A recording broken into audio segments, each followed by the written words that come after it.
Police इस पूरे मामले में एक्शन ले रही है। इस बारे में भी बड़ी खबर पर अपडेट से पहले जानिए किस तरीके से अब शो के खिलाफ दिल्ली में भी एफआईआर हो चुकी है और शो में अश्लील कमेंट करने के आरोप के तहत यह खबर बड़ी है। आपको बता दें, इस शिकायत में शो पर रोक लगाने की मांग की गई है।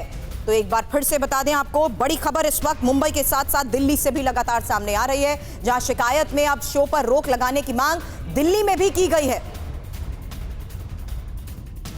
और दिल्ली में इस शो के खिलाफ एफआईआर दर्ज की गई है। हालांकि अब से थोड़ी देर पहले खबर मुंबई से भी आई और मुंबई से फिलहाल इस पूरे मामले में किस तरीके से शिकायत के बाद पुलिस एक्शन में है, इस बारे में हमारे सहयोगी से लूं अपडेट। उससे पहले जानिए किस तरीके से इंडियाज गॉट टैलेंट शो के खिलाफ ही अब एक्शन में पुलिस नजर आ रही है और जहां पर शो हुआ था शूट, वहां पर अब पुलिस की टीम पहुंच चुकी है। मुंबई पुलिस की टीम शो के स्टूडियो पहुंची है। ये वही तस्वीर अब हम आपको दिखा रहे हैं और इस बीच जिस तरीके से इस शो में किए गए कमेंट्स के बाद लोगों का ये जो गुस्सा सामने आ रहा है और जिस तरीके से अश्लीलता इस पूरे शो के जरिए सामने आई है, उसके बाद इसके खिलाफ एक्शन को लेकर मांग की जा रही है। फिलहाल ये अब से थोड़ी देर पहले की वो तस्वीर जहां आपको बता दें कि दिल्ली के साथ साथ मुंबई से भी ये खबर और अब तस्वीर सामने आई है कि किस तरीके से अब पुलिस एक्शन में है और जहां पर ये शो हुआ था वहां पर पुलिस की टीम पहुंच चुकी है। मुंबई पुलिस की टीम शो के स्टूडियो में पहुंची है। हालांकि किस तरीके से इस पूरे शो को लेकर विवाद गहराता जा रहा है, ये जानिए। अश्लीलता के आरोप में शो के खिलाफ मुंबई में शिकायत दर्ज कराई गई है और बॉम्बे हाईकोर्ट के वकीलों ने पुलिस कमिश्नर के पास बाकायदा शिकायत दर्ज कराई है। दरअसल शो की एक क्लिप वायरल है जिसमें शो के होस्ट अश्लील कमेंट करते नजर आए। पूरा मामला भी आपको बता देते हैं, क्योंकि जिस तरीके से इस क्लिप के वायरल होने के बाद विवाद हुआ है, शो के दौरान अश्लीलता फैलाने के आरोप लगे हैं और शो के होस्ट पर गंदे और भद्दे कमेंट्स के जो आरोप लगे हैं, उसी के तहत किस तरीके से अब एक्शन की बात आ रही है, इस बारे में लेटेस्ट अपडेट आपको दूंगी। उससे पहले जानिए, सोशल मीडिया पर शो के वीडियो जिस तरीके से वायरल हुए, सोशल मीडिया पर शो की आलोचना हो रही है और नस्लीय टिप्पणी के साथ साथ अभद्र स्टेटमेंट्स को लेकर जिस तरीके से बवाल मचा हुआ है। आपको बता दें, लोग शो पर कार्रवाई की मांग कर रहे हैं, लेकिन यह कार्रवाई किस तरीके से हो रही है। और इस बीच आपको बता दें, इसी शो पर महाराष्ट्र के सीएम देवेंद्र फडणवीस का भी बड़ा बयान सामने आया है। शो के खिलाफ कार्रवाई होगी, देवेंद्र फडणवीस की तरफ से यह बात कही गई है और भद्दे तरीके से की गई टिप्पणी की बात भी फडणवीस की तरफ से की गई। आपको बता दें, अभिव्यक्ति की आजादी की सीमा की बात फडणवीस की तरफ से कही गई है। तो फिलहाल एक बार फिर से आपको बता दें, यह इस वक्त की बड़ी खबर है, जहां शो के खिलाफ कार्रवाई की बात फडणवीस की तरफ से कही गई है और इस बीच महाराष्ट्र के सीएम देवेंद्र फडणवीस का यह बड़ा बयान सामने आया है। मुझे भी इसकी जानकारी मिली है, मैंने अभी तक उसको फर्स्ट हैंड देखा नहीं है, लेकिन बहुत भद्दे तरीके से कुछ चीज़ों को कहा गया है, प्रेजेंट किया गया है, ऐसा मुझे भी पता चला है, जो बिल्कुल गलत है। फ्रीडम ऑफ स्पीच सभी को है, लेकिन हमारी फ्रीडम वहाँ समाप्त हो जाती है जब हम किसी और के फ्रीडम पर इंक्रोच करते हैं और इस प्रकार का इंक्रोचमेंट ठीक नहीं है। मुझे ऐसा लगता है कि अभिव्यक्ति इसकी भी कोई मर्यादाएं है। हमारे समाज में हमने अश्लीलता के भी कुछ नियम तैयार किए हैं, अगर उनको कोई पार करता है तो बहुत गलत बात है।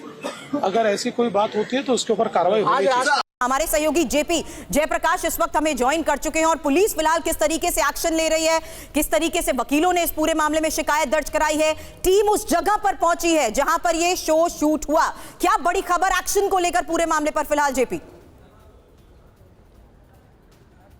देखिए, यहाँ पर हम मौजूद हैं खार वेस्ट में और खार पुलिस स्टेशन में। खार पुलिस स्टेशन के अधिकारी यहाँ पर पहुंचे हैं। द हैबिटेट ये वो जगह है जहाँ पर ये पूरा कंटेंट शूट हुआ, विवादित कंटेंट शूट हुआ और जो रणवीर इलाहाबादिया है उनके खिलाफ भी एक्शन करने का पुलिस मन बना रही है। फिलहाल पुलिस अंदर मौजूद है और यहाँ पर देखिए गेट पर यहाँ पर सिक्योरिटी गार्ड है, ये कोशिश कर रहे हैं अंदर जाने की, लेकिन जाने नहीं दे रहे हैं। इनका ये कहना है अंदर तो जा सकते हैं, अंदर जाने में क्या दिक्कत है? अंदर आप जा सकते हैं। क्यों नहीं जा सकते अंदर? अब पुलिस गई तो पुलिस से बात करेंगे ना। नहीं जा सकते सर, थोड़ा सा गेट तक तो जाने दीजिए। देखिए गेट तक भी जाने नहीं दे रहा है इनका ये से इस पूरे मामले पर एक्शन लिया गया, इस बारे में जयप्रकाश हमें बता रहे थे और इस बीच आपको हम एक्सक्लूसिव तस्वीरें भी दिखा रहे हैं। जेपी, आपकी आवाज अचानक आनी बंद हो गई थी, उसे रेक्टिफाई करते हैं, लेकिन जयप्रकाश हमारे सहयोगी हमें बता रहे हैं कि किस तरीके से इस वक्त इस पूरे मामले पर एक्शन लेते हुए उस जगह पर पुलिस की टीम पहुंची है और जिस तरीके से अभद्र स्टेटमेंट को लेकर बवाल मचा हुआ है, क्या एक्शन लिया जाएगा, इसी पर नजर भी बनी हुई है। हालांकि समाज की मर्यादा तोड़ने वाले जिस तरीके से इस कमेंट को लेकर बवाल मचा हुआ है,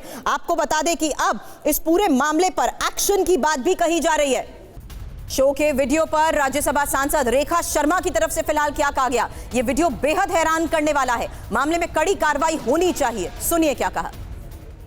और मुझे लगता है चाहे महिला हो या पुरुष, इस प्रकार के भद्दे मजाक सोसाइटी इसको कभी भी एक्सेप्ट नहीं करती और ना ही ये एक्सेप्टेबल है। एक माँ के उसके ऊपर जोक करना या किसी विमेन की बॉडी के ऊपर जोक करना, चाहे वो लड़की हो या लड़का, अच्छा नहीं लगता और कहीं ना कहीं दिखाता है कि किस तरह से ये मॉरली डाउन जा रहा है जो आज का जो युवा है। और इस तरह के भद्दे मजाक मुझे लगता है बाकियों को भी असर करते हैं जो इसी तरह की क्रिएटिव चीज़ों में लगे हैं, चाहे वो स्टैंड अप कॉमेडी हो या कुछ हो। एक हद तक ठीक लगता है, इतने गंदे मजाक ठीक नहीं लगते। मैंने अभी वो NCW चेयरपर्सन को वो वीडियो फॉरवर्ड किया है कि उस पर एक्शन लिया जाए। जी भी आपने सुना, NCW तक को ये क्लिप फॉरवर्ड की गई है ताकि एक्शन लिया जाए, लेकिन मुंबई में फिलहाल एक्शन को लेकर क्या खबर और तस्वीरें दिखाएं? देखिए, अगर आपको मेरी आवाज आ रही है तो मैं आपको ये बताना चाहूंगा कि हम उसी जगह पर मौजूद हैं जहां पर ये कंटेंट रिकॉर्ड किया गया था और अंदर मीडिया को जाने नहीं दिया जा रहा है। बाहर काफी ज्यादा भीड़ है। मुंबई पुलिस अंदर मौजूद है। खार वेस्ट का ये इलाका है और जो रणवीर अहलाबादिया है उनके खिलाफ मैं आपको बताऊं कहां पर शिकायत हुई है। इंफॉर्मेशन ब्रॉडकास्टिंग मिनिस्ट्री में शिकायत हुई है, खार पुलिस थाने में शिकायत हुई है, मुंबई पुलिस कमिश्नर ऑफिस में 4 एप्लीकेशन गए हैं, 4 कंप्लेंट गई हैं, जिसमें मुंबई हाईकोर्ट के एडवोकेट्स ने शिकायत की है। इसके अलावा महिला और बाल कल्याण विभाग में शिकायत हुई है, तो मानवाधिकार आयोग में शिकायत हुई। तो लगातार शिकायतें हो रही हैं और अलग अलग NGOs, RTI एक्टिविस्ट, एडवोकेट और नेता इस पूरे मामले में आ गए हैं, क्योंकि जिस भाषा का इस्तेमाल किया गया है वो भाषा बहुत ही अभद्र भाषा है। ऐसी अश्लील भाषा का इस्तेमाल किसी कंटेंट में, किसी सार्वजनिक मंच पर किया जाना और एक ऐसा कंटेस्टेंट जो युवा लड़का है उससे ऐसे सवाल जवाब करना, उसके मन पर क्या बीती होगी। और ये पूरा वीडियो जयप्रकाश, इस शो को देखते हुए इस तरीके की कंटेंट को पहली बार तो ये ऐसा नहीं हो रहा है इस शो में। इस शो का तो कह लीजिए कि ये कल्चर ही है कि इस तरीके से बात अपनी रखी जाती है, लेकिन जिस व्यू पॉइंट के साथ और जिस अभद्रता के साथ इस बार कमेंट्स किए गए हैं, सवाल ये है कि क्या इसकी भी कोई सीमा है या नहीं? अब बिल्कुल सही सवाल है। यही सवाल देवेंद्र फडणवीस महाराष्ट्र के मुख्यमंत्री ने उठाया है कि फ्रीडम ऑफ स्पीच जरूरी है। आप स्टैंड अप कॉमेडियन हैं, आप हंसी मजाक कर सकते हैं, किसी के पद को, किसी के प्रतिभा को, किसी के जो है मॉरल को आप नुकसान नहीं पहुंचा सकते। आपका हंसी मजाक तभी तक सही है जब तक ये सामाजिक रूप से सही है। लेकिन अगर आप किसी पर निजी टिप्पणी करते हैं, किसी पर अश्लील टिप्पणी करते हैं तो ये बिल्कुल गलत है। इसकी जांच की जाएगी। महाराष्ट्र के मुख्यमंत्री ने ये पूरा बयान दिया, जिसके बाद मुंबई पुलिस एक्शन में आई है। मुंबई पुलिस के करीब 7 अधिकारी अंदर गए हुए हैं और अंदर जो इस पूरे कंटेंट की जो जहां पर शूटिंग हुई थी, जहां पर जो स्टूडियो है हैबिटेट अंदर जो है नॉर्थ विंग की तरफ है और द हैबिटेट के अंदर फर्स्ट फ्लोर पर इस पूरे इसकी शूटिंग हुई थी।